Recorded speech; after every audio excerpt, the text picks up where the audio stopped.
Hello! Happy New Year and welcome to Voices of the Ancestors 2025. The voices today are me, Holly Taylor-Zuntz. And me, Susan Thompson. And it's January, and as we head into our 5th year of podcasting, we figured we'd take a moment to reflect on the past year and talk about what's ahead for Voices of the Ancestors. But the biggest thing on our minds right now is, of course, the political situation in Georgia. And little did we know when we started this podcast 5 years ago how current and political folk music could be. So we've been in touch with some of our previous guests to see how the situation is affecting them and also how folk music is playing a part. Yeah. Now, I know some of you will have been following the situation in Georgia very closely, but not everyone will. And so it seemed appropriate to do a bit of scene setting. I was in Georgia during their last elections, and it was clear to me that these elections were not free and fair. And outside bodies have confirmed that there were irregularities in the polling process. And then about a month later, in November, Kobakidze, the Prime Minister, announced that Georgia would suspend talks on accession to the EU for 4 years. And that sparked mass protests. Thousands of people took to the streets in Georgia, not just in the capital Tbilisi, but all over the country. Yeah, and Salome Zurabishvili, that's it. She was the independent president of Georgia, and she has been a vocal critic of Georgian Dream, that's the party in power, of their policies and legislation, and she's disputing her replacement by the government because she sees the government as illegitimate. And she's also been on the streets supporting protesters. Yeah. And yeah, the detail of this is, it's really shocking. I mean, people are losing their jobs because of their political views. Many of the women singers we know are also teachers and work in state-funded institutions. So fear losing their jobs for being too outspoken. And meanwhile, there are still state-funded ensembles, folk ensembles. They're still performing in concerts.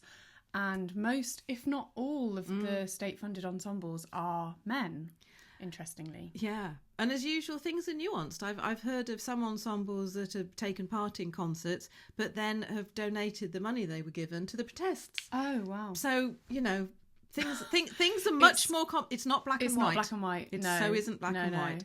And as we record this, it's the 42nd day of daily protests. So Georgians have been out in the cold every night, even over their festive period. And didn't we see amazing scenes of a giant supper table being set up on, I think it was New Year's Eve, all along Rustaveli, the main avenue. And that really, my heart was so full because that's such an important part of Georgian culture, and it's there right in the centre of the protests. Absolutely, yes. Yeah, and the protests have not been, you know, they're different people have organised. So one night it'll be the protest of the IT specialists, and another night it would be the techno musicians, and I'm so in awe of people like the techno musicians and those in the civil service who've been out protesting because, you know, they are at risk. And then there will be grandparents protesting. There's all these sort of specialised groups, and then they come together, and also from the different regions of Georgia, they come together as well. And so if you get our newsletter, you'll know that we shared the distressing news that our friend Data was arrested at the protest and he was beaten and he ended up in hospital. But we're really glad to say that he's out of hospital and he's now been acquitted. Yeah. Yeah, and if you don't know Data, you might know his mum. So that's Nana Mzhavanadze. She was our guest in episode 10 of the first series. And she's been out on the streets too. She told us about the songs that are being sung at the protests. She said there were mostly patriotic songs like Shavlego, Ra Kargi Ram Khar, and Saperuz, or Chakrulo, and Ravel Jamie. Of course. Of course. And I think between us, there's only one of those that we both know a little bit of. Apart from Ravel Jamie. From Ravel Jamie. I think we could do a little bit of Ra Kargi Ram Khar, which is a very patriotic song, and the translation is, "How beautiful is my homeland. The more beautiful it is, the more my heart breaks." Ra Kargi Ram Khar, Czemu sam szoblo?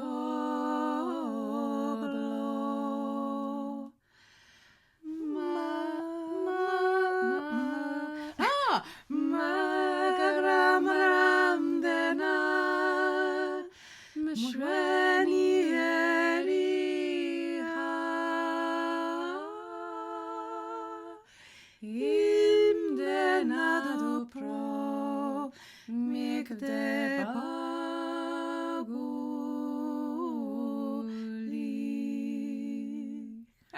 Obviously, there's just the two of us here with our voices, so maybe as we sing, you can add in the third voice. Yeah, and if you can send us all the words, please do. We realise we've forgotten the second line. It's like, what's those words then? But when we sang that song at the protest in London, oh, you could see it was bringing a tear to the eye of a lot of Georgians. It sure was. Yeah, and there's been so many solidarity protests around the world outside of Georgia. So I've attended one in London, Holly's attended them in Oxford as well. And I caught up with Zoe Perret from episode 4 in the first series. And she's been organising weekly protests in Toulouse in France. Yeah, so as a French person who had lived many years in Georgia, it was really interesting to hear Zoe's perspective on how folk music is playing a role in this particular moment. And she said that the party Georgian Dream is using this rhetoric of traditional values, including folklore, to kind of serve their aims.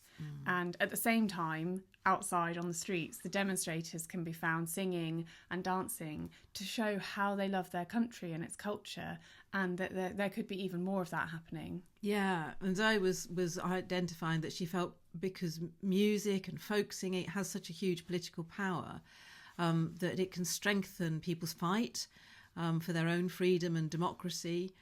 And she was afeared that it didn't want to be associated with this particular government or any one party. She really wanted it to be for the people. Yeah, and actually another really powerful video we saw from the protests was this dance.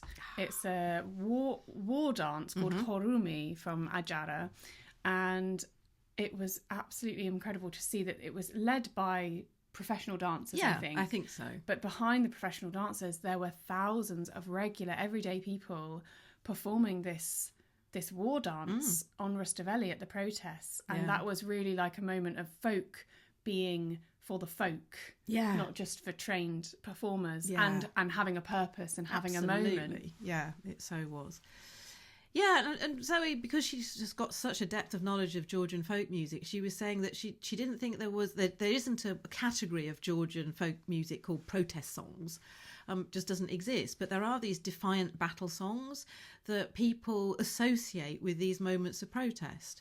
And I was surprised here that Mameli Mukasa, that some people say is an allegory of Georgia being a strong oak tree, while the enemies, which in the song are named midges, attack.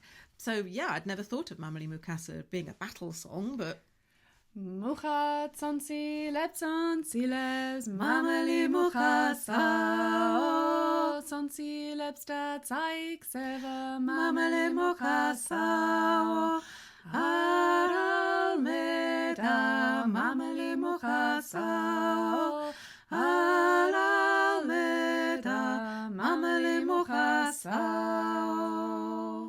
Oh, I'm missing the banning. Oh, I know. Anyway, who else have we heard from of our past guests? Well, you checked in with Nino. Yes. Nino Naneishvili. So, yeah, she's been in the UK in this last week teaching, and she's the leader of the independent ensemble Ieloni, and just hearing the difficult position she found herself in. She's often approached by both sides, the politicians and the protesters, almost daily, asking, wanting her to throw the weight of the ensemble behind their particular cause. And she said she's just feeling completely exhausted with the whole thing. She has no hope or faith that any of the futures offered by any person or party is likely to happen. And I just really felt for her. And as for our other guests, some of them have been at the protests and they've been singing. Some of them are waiting at home, worried about their children coming home safely. and others are, like we said, worried about their jobs in state-run institutions. Yeah. And we've been asking ourselves, what can we do? Which is partly why we're doing this video right now. And I think, making this mini episode is kind of shining a light on the situation, but coming at it from a folk music perspective, because these traditions are living, they are alive. And listening to this, you might be thinking, well, what can I do? So that might be keeping up to date with news, sharing the information with your friends. If there is a local protest near you, going to it. Maybe you want to write to your political representative. But mainly, I think, checking in with your Georgian friends. If you've got friends in Georgia, it's really important for them to know that that we're with them and that we believe in them and their country at the moment. Yeah, for sure. And as the protests continue, we're kind of asking ourselves, where does that leave the podcast, Voices of the Ancestors? Well, we decided very quickly that we definitely want to continue bringing songs and stories from Georgia to a worldwide audience. And we kind of took that moment to reflect and look back on 2024. And it really had some great moments in it, didn't it? Yeah. So we created an episode about the myths and stories of Mzhavanadze. And we were trying a new approach because we brought in our friend Annalie as the co-creator there. And that was something that definitely couldn't have happened without our Ko-fi and Patreon supporters, because we were obviously able to pay Annalie as a creative. So trying new things. Yeah. I think it was a great success and really exciting. Yeah. And it's, although we only put out one new episode, it's certainly been a very full year in terms of getting the existing catalogue of episodes to reach new people and a wider audience. Yeah. We presented the podcast at a few different academic events. So we were at the University of Oxford, and we were at the Symposium on Polyphony in Tbilisi. And then we also wrote an article for the magazine Sound Sorceresses, which is a podcast magazine in the US. So all of these, very different spaces where we're basically sharing what we've created with new people. Yeah. and this year in the UK, it was really lovely to welcome Magda and Mary as part of their UK tour. They went to a festival called the Tsopoli Festival. So this is Magda Kevlishvili, and she was in our first series, and that she has a whole episode where she was chatting about the New Year and Christmas traditions. So this is a great time of year, if you happen to be listening in January, to listen to that episode. And we've just spoken earlier about this dance that was all the way down Rustaveli, and Mary performed that Kurumi on stage. Yeah. And they told us what it was about. It was a war dance. This was long, I say long before. It was about 3 months before these protests it was in May, become so live. Yeah. So it's a great memory to see them doing that. Absolutely. And to see young men doing that. Yeah. And for me, it's been a really fulfilling year of teaching Georgian songs and workshops around the UK, and leading a singing tour to Georgia. And I think having the podcast as a reference point and a place to give people who are new to this music more of a background context, because they're just meeting this music all of a sudden, and they've got questions and they want to know the stories behind the song. So I'm really glad that we've got that. Yeah. So, looking ahead, what will 2025 hold? Well, we've got our next episode already recorded, and that's with our friend Teona Lomsadze. It's a really brilliant chat. It's about Supra and tradition, but kind of holding that tradition in the context of a modern life. Yes. But then, since we recorded that, and sort of during the editing process, obviously all of these things have been happening, and then we learnt that Teo actually did some research into protest and folk music, so we might just have to pay another visit. I think so. I don't think that episode is going to be complete and all it can be for our listeners without just touching on that subject. So watch this space, and hopefully get that to you in the next few months.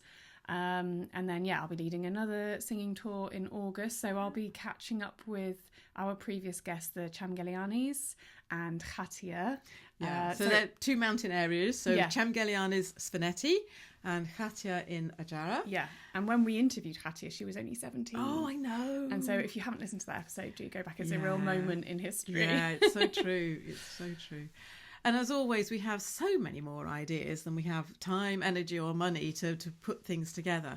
But we do hope to bring more than one episode to you this year. And your support is a great motivator for that. Yes. And as always, thank you. So just to close our mini New Year episode, we just want to bring it back to Georgia, of course, and to wish peace to the country. Yeah, and in the past few weeks, we've been hearing quite a lot of the song Alilo, or different styles of Alilo being sung by the protesters. And usually in those songs, there's the phrase Akam Shvidoba, let there be peace, or peace, be here. Yeah. Yes. So, Akam Shvidoba.